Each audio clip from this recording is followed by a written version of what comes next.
What's going on, guys? Thanks for stopping by once again to Wristwatch Addiction. Today, we're going to be looking at the ACCUTRON SPACEVIEW. This one, mine from 1971, but we're going to be looking at the SPACEVIEW as a whole. Where did it come from? Where is it now? If that sounds good to you? Stick around. We'll be right back.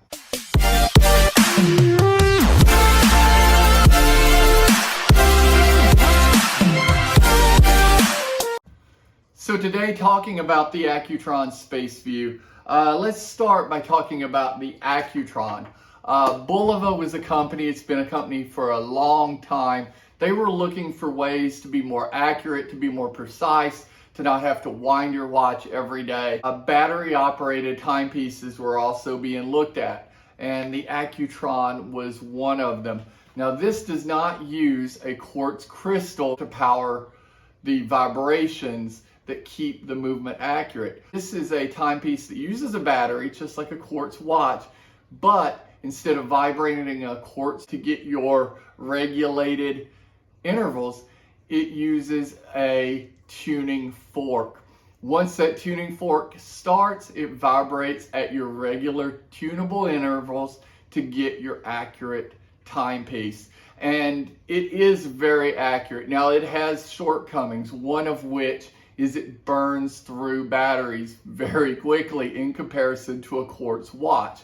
You may get 6 months to a year out of an ACCUTRON. It's not the most efficient battery operated watch, but it was more accurate and easier to maintain than your manual wind timepieces. And so it quickly caught on.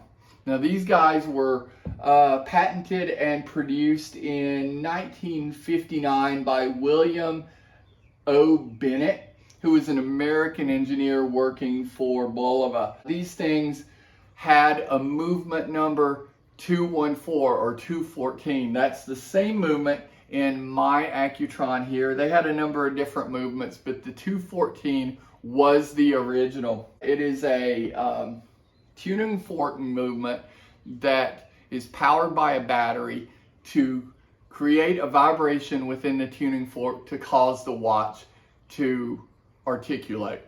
So that's the most simple terms I can give you. I'm not an engineer, so I won't even attempt to describe in more detail. Now, having said that, ACCUTRONs were not these display window skeletonized watches like the one I own. They had a dial, a face, they had indices on that face. They were very traditional.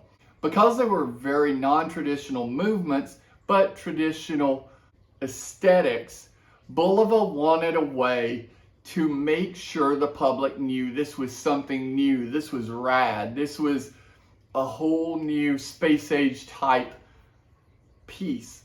So what they did is they would replace the dial with these skeletonized pieces and put them on display at dealers' cases. So guests that came in to buy a watch could see this deconstructed watch, as it were, and realize, wow, that's what's in my new watch that I'm about to buy. That's amazing. But it backfired slightly in that people didn't really want the ACCUTRONs in the case. They wanted the ACCUTRON that was displayed with this exploded visual. So watchmakers of the time would retrofit new ACCUTRONs with this SPACEVIEW look. That's one of the reasons you see so many different styles of ACCUTRON SPACEVIEWs. Some came from the factory, some were retrofitted by watchmakers of the day. And that holds true today. You have standard ACCUTRON 214 timepieces being converted into SPACEVIEWs and then sold on sites like eBay as original SPACEVIEWs. So you have to be kind of careful, and I'm not 100% sure mine isn't one of those. Now when we get into the watch, if we look at my watch, this one from 1971, you have a very simple cylindrical case with these wire lugs, 18 millimeter lug width, by the way, on these wire lugs. You have the indices or dots and dashes printed on the crystal. The crystal is a plexiglass or plastic crystal, so it will scratch, but you can buff it out. The printing is on the underside of the crystal, so you're not going to buff out that printing, which is a good thing, isn't it? You've got these sort of sword hands with internal loom on the hour and minute hand, and then your white second hand with no loom whatsoever. And then this movement being green, that is the movement color of all Accutrons. The plastic pieces are always this really beautiful forest green. And with this exploded view, they just look amazing. If we look on the back of the Accutron SpaceView, you can see the 214 access hole, or the access hole to the 214 movement is literally the one hole that you have to access the back. Now these cases are removable just like a standard case back, but you don't have to remove the case back to access the battery. A simple penny placed in this penny slot and twisted counterclockwise will remove this manhole. If we look to the left, you see the other cylinder. This one is how you set the watch, and you just twist the toggle counterclockwise or clockwise depending on which direction you want the hands to move, and you can rotate the hands around the dial with this. It's basically your crown, but it's on the back of the case with a flip out handle. They do have shortcomings, one of which I already mentioned, which was the battery burning through its power very, very quickly. If you do put the improper battery in it, much worse than a quartz timepiece, you can melt this movement. So you want to be careful that you don't do that. Parts are getting more and more rare for these pieces, and because of that, these pieces are going up in price. I think I gave like $300, $350 for this watch a number of years ago. Now they're going for $500, $600 to over $1,000 depending on the model. And you can get a lot of models, a lot of case dimensions, a lot of case shapes, and you can get them with the stainless steel like mine, or you can get them in a gold plating as well. Just a lot of different versions, and also a lot of different versions as far as how that exploded view is displayed. Some, like mine, with the printed indices on the inside of the crystal. Others with a clean crystal and a number track on the edging of your 214 movement. Talking about sort of what happened to the SpaceView, a lot of what happened to the SpaceView were just more accurate timepieces via synthetic quartz instead of a tuning fork.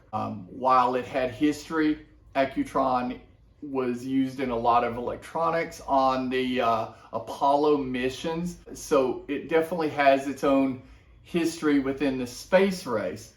But the more efficient quartz crystal, the more efficient quartz timepieces sort of took over, and the Accutron disappeared. And it was gone for a number of years until a couple of years ago, Bulova reintroduced the Accutron. A really cool timepiece, was well over $1,000. I think it retailed for close to $3,000. It was apparently a success because Accutron has now branched from Bulova and become their own company. Taking a look at that company as we see my Accutron transition to the new proprietary version of their electrostatic movement, something that is totally new in the industry, I believe. Reminiscent of the original, like mine, with green accents and exploded views of that movement. The 2020 collection has not changed in the last couple of years. So this was released in 2020 and has remained constant until today in May 2022, as you see that beautiful exploded movement. Available in basically two models, a stainless steel and a gold piece. Both fantastic price on the gold piece. Little over $3,000 for the stainless steel model in either black, green, or red strap version. And then, of course, your ridiculously expensive gold version. So let me know what you guys think, guys. Let me know what you think of the original. Do you like the original? Do you like the updated version better? Let me know. That's basically all I have for you today. While I'm here, let me tell you, I do have this one on an aftermarket Spidell ostrich strap. This is the strap that it came on. I've tried a number of different straps, but I keep going back to this one, guys. Let me know in the comments below, is this a watch you would pick? And while we're talking about straps, let me let you know I have a code to get 15% off of any cheapest NATO strap combination. Whether you buy one strap or 100 straps, you can get 15% off with my code WRISTWATCH15. I don't get anything from that, guys, so it's just to pass along to you a little bit of savings on that site. I hope you all the best. I hope to see you soon. I appreciate you guys watching until the end of these videos. That means a lot to me. And as always, we'll talk to you soon. Peace.